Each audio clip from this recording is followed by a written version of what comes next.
Nigeria is about to have the most important elections in our history. The results will affect not only our country, but the entire region of West Africa and in turn the rest of the world. Because you know that our resources are fueling a lot of people. But I just found out something crazy about the origins of Nigeria that shocked the hell out of me. Nigeria was never meant to be a country. It was something else entirely.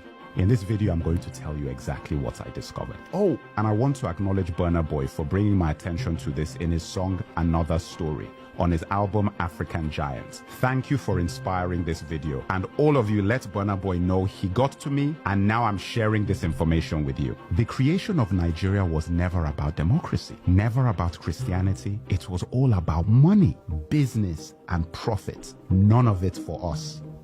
Pay attention. The area now known as Nigeria was called the Slave Coast up to 1870. This was the point at which the British had stopped slave trading and moved on to palm oil as their primary commodity out of Nigeria. One of the main suppliers of palm oil was the Benin Kingdom.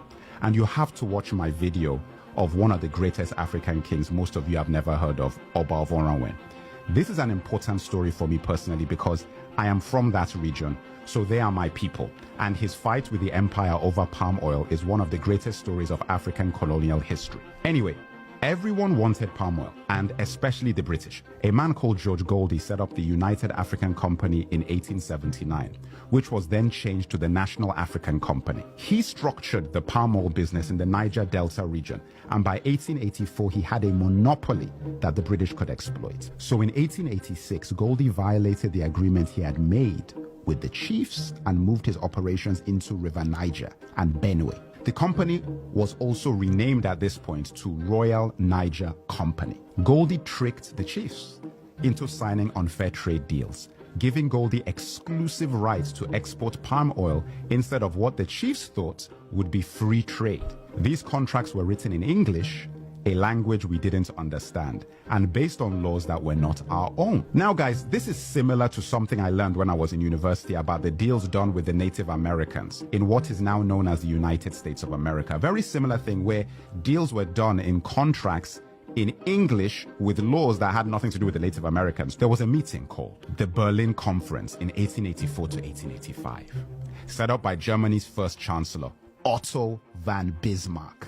This was where the colonial powers discussed how to carve up Africa and structure trade across the pieces of our continent that they would take. We were not a part of this conversation. The best way to think of this is like the NBA drafts.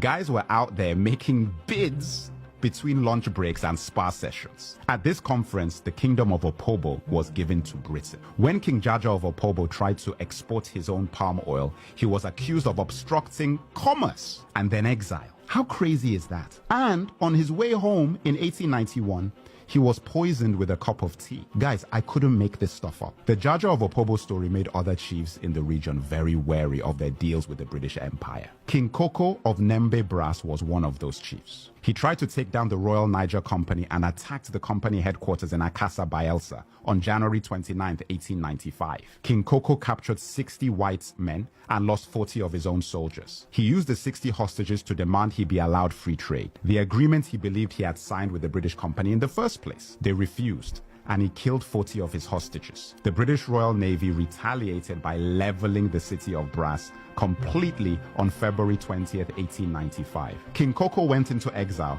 and the British not only took control of the palm oil he once had, but also fined the people of his kingdom £500 as well as confiscating their weapons. Tragically, King Koko committed suicide in exile in 1898 after being branded an outlaw by the British company that had taken his kingdom, palm oil, and reputation. The Royal Niger Company sold its territory to the British government for £865,000 in the late 1800s. This territory was known as Nigeria.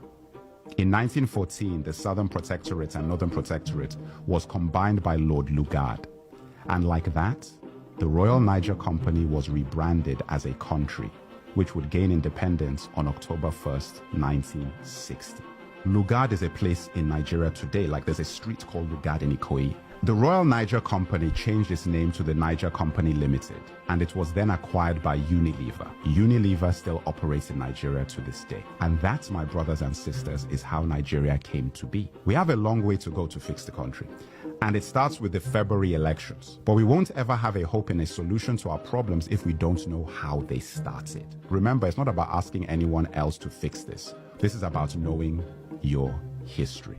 Nigeria was never a country we created. It was a company designed by colonizers for profits. And a lot of the infrastructure put in place for that siphoning of resources out of our land are still very much in place today. Crude oil simply replaced palm oil, and soon lithium may replace crude oil. I feel angry not just for what happened to my ancestors, but the fact that I wasn't taught about this in school in Nigeria, and that our children are not being taught about these things now. Every Nigerian going to the polls should know everything about who we are and what we're up against and the creation of Nigeria. I would like to take this moment to thank all my followers and subscribers, all my supporters and the community we are building around knowledge and truth.